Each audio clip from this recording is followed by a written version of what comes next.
If you've been struggling to shed those extra inches around your waist, then just know you're not alone. I'm here to share 4 powerful strategies that can help you target belly fat effectively and quickly.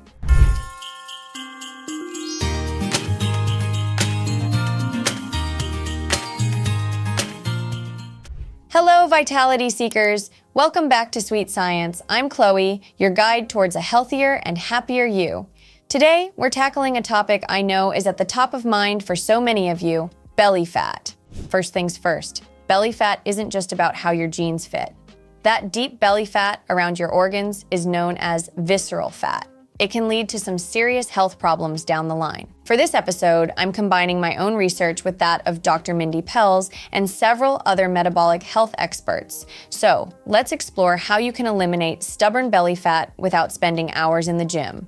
You know, we often look in the mirror and get hyper-focused on specific areas, right? Ugh, my arms are too flabby, or I hate this little pouch of fat under my chin. But what we don't always realize is that not all fat is created equal. It's not just a one-size-fits-all situation. Where fat decides to hang out on your body actually gives you valuable clues about what's going on with your hormones. It's closely linked to one key hormone, cortisol. We talk a lot about insulin and leptin in the world of fasting, and those are definitely important players in the game of metabolic health. Insulin, as many of you know, is the fat-storing hormone, so when we have chronically elevated insulin levels, it can make it very difficult to lose weight, especially around the midsection.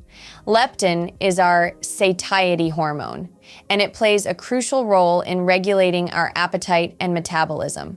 But cortisol, that's the real key when it comes to that stubborn belly fat.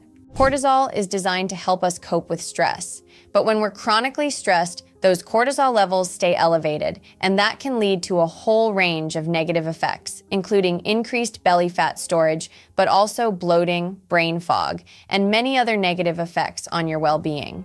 That's why simply dieting or restricting calories often fails to address the root cause of belly fat. Our first strategy focuses on utilizing cortisol effectively because as your belly grows, it's not always about what you are eating. It can be a direct reflection of your stress levels. Cortisol naturally peaks about 2 hours after you wake up. This surge is your body's way of preparing you for the day, boosting alertness and energy. The first step in recognizing your daily cortisol pattern is to move when cortisol peaks in the morning. Whether it's a walk with your dog, some yoga, or a workout session, moving your body during this time helps use the cortisol released, preventing it from contributing to belly fat storage. If you ignore that signal and just sit there, that cortisol is going to say, okay, fine, I'll just hang out here on your belly then. So, if there's one time of day to prioritize exercise, especially for targeting belly fat, it's early in the morning, a couple of hours after you wake up. So to sum up your morning routine, here are some tips. Firstly, morning exercise. Schedule your workouts in the morning whenever possible. Implement an active start. Even light activities like stretching or a short walk can make a difference. And finally, consistency. Make it a routine, no matter how short, to move your body during this cortisol peak. Now let's address the second peak. Cortisol isn't just produced in the morning, it's also released during stressful events throughout the day. Imagine you have a stressful meeting at work. Your heart is racing, you're feeling the pressure. That's cortisol flooding your system, giving you that fight or flight response, preparing you to take action. But if you just sit there for hours afterward, stewing in that stress, that cortisol surge is going to head straight to your belly. So let me share a few practical tips to deal with stressful events. Use it or store it. If you don't use the cortisol released during stress, it can lead to fat storage around your belly.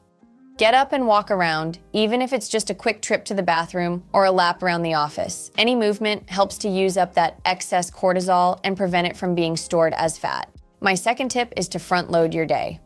Do the most stressful or demanding tasks earlier in the day when your cortisol levels are naturally higher. This way, you can use that cortisol to your advantage and prevent it from being stored as fat later on when your cortisol levels naturally decline. My second strategy focuses on a critical yet often overlooked aspect: sleep and chill. First of all, sleep isn't just for beauty rest. It also supports your metabolism, reduces stress, and it's crucial for weight management too. Adequate sleep helps regulate ghrelin and leptin hormones that control hunger and appetite, Hormonal imbalances make you crave junk food, sweets, and overeat. Aim for 7 to 9 hours of quality sleep each night to keep those cravings in check and support your fat loss goals. If you know you are a light sleeper, or if you have kids that wake up during night, try to sleep 1 hour early so you still rest. Secondly, besides prioritizing sleep, it's also important to manage stress to not elevate cortisol levels, contributing to increased belly fat and many other health conditions. In this episode, we focus on belly fat, but high cortisol levels have a huge impact on female health and well-being. It's one thing to move when cortisol levels peak, but it's equally important to prevent cortisol levels from elevating all the time. Prolonged stress can potentially lead to a dysregulation of the central stress response system that involves the adrenal glands being overworked to release cortisol. This can result in cortisol levels that are much too low as the glands become less responsive, a concept often referred to as adrenal fatigue. I will definitely get back to this subject in another episode. For now, let me share some ways to prioritize sleep and manage stress throughout your day. Firstly, try to establish a sleep routine by going to bed and waking up at the same time every day, even on weekends if you can. Second, try to create a cool and dark environment that really stimulates you to rest and sleep well during night. And thirdly, screen time is terrible for sleep quality. Turning off your phone at least 1 hour before bed will promote melatonin production, resulting in better sleep. To manage stress, spend a few minutes each day focusing on your breath. This calms down your nervous system to regulate your cortisol levels. Also, regular meditation or some yoga combining movement with mindfulness are great ways to reduce stress. Moving on to strategy number 3, incorporating longer fasts to reset your metabolism can really make a big difference for belly fat reduction. Intermittent fasting is a powerful tool for weight loss, but when it comes to targeting belly fat, longer fasts can be particularly effective. Research shows that 36-hour fasting followed by 12 hours of eating can significantly reduce belly fat. Did you know that not all fat is the same? Our bodies have white fat and brown fat. White fat is the stubborn fat that stores excess energy and is commonly found around the belly and organs. It's harder to burn and is linked to many health risks. Brown fat, on the other hand, is the type of fat that burns calories to generate heat and is more metabolically active. Regular intermittent fasting can help convert white fat into brown fat, making it easier for your body to burn it off. By turning white fat into brown fat, you're setting the stage for more efficient fat burning, especially around the belly. At the same time, your workouts and daily activities also become more effective at reducing fat stores, just like muscle growth also improves metabolism. But finally, I must point out that there is a catch. While science backs up the benefits of alternating 36-hour fasts for a month, you should tailor your fasting routine to what feels right for you. Women should take care of the female 30-day cycle affecting their hormonal balance to not stress the body too much. Also, be aware not to create a mindset of undereating if you have a very active lifestyle. While if you are already impacted by adrenal fatigue, then it might be better to start with a shorter fast to observe your body and see how you feel. Let me share some tips on how to implement fasting. First of all, frequency. Consider incorporating a 36-hour fast once a week or once a month, depending on your comfort level and health status. More isn't always better. Balance is the key. Secondly, stay hydrated. Drink plenty of water and herbal teas during your fasting period. Finally, listen to your body. If you're new to fasting, start gradually and consult a healthcare professional if needed. If you have a very active lifestyle with lots of exercise, then you can also use carbs to address cortisol peaks. And finally, cold exposure. Activities like cold showers or ice baths can also stimulate white to brown fat conversion. Make sure you listen to your body, as cold baths can be stressors on the body if done too long. Finally, our fourth strategy taps into the power of fiber. Studies have shown that increasing your intake of fiber can help decrease visceral fat, the harmful fat stored around your organs and belly. So why is fiber so good for your body? First of all, fiber forms a gel-like substance in the gut, slowing down digestion and absorption of dietary fat. While this might seem counterintuitive, this slower process offers several health advantages. One of the most important ones is that it stabilizes blood sugar levels. Less sugar spikes means less cravings and more stable energy throughout the day.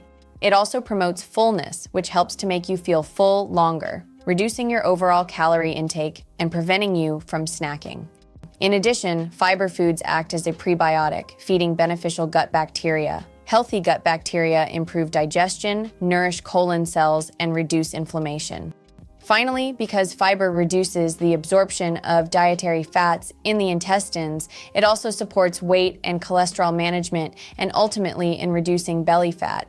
For foods with soluble fibers, think of flax seeds, avocados, legumes, berries. Please remember that fiber works best when you drink plenty of water. As we near the end of this Sweet Science episode, let's recap the 4 powerful strategies to burn belly fat. First up, utilize cortisol effectively. This means you should try to exercise 2 hours after waking, move after stressful events, and front-load your day with activities.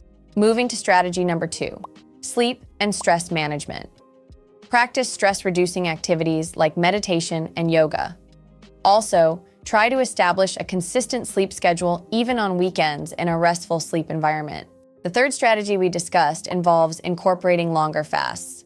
Try 36-hour fasts periodically, customize the frequency to what works for you, and ensure you stay hydrated and safe. Fasting helps to improve your metabolic health, and both exercise and cold exposure techniques like cold showers can help to speed up the burning of stubborn belly fat. Finally, increase your fiber intake.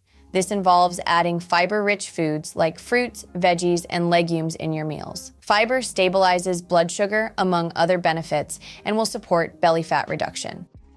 Keep in mind that these belly fat reduction strategies are not only for appearance, they aim to enhance your overall health and well-being. Thanks for joining. Until next time, for more Sweet Science.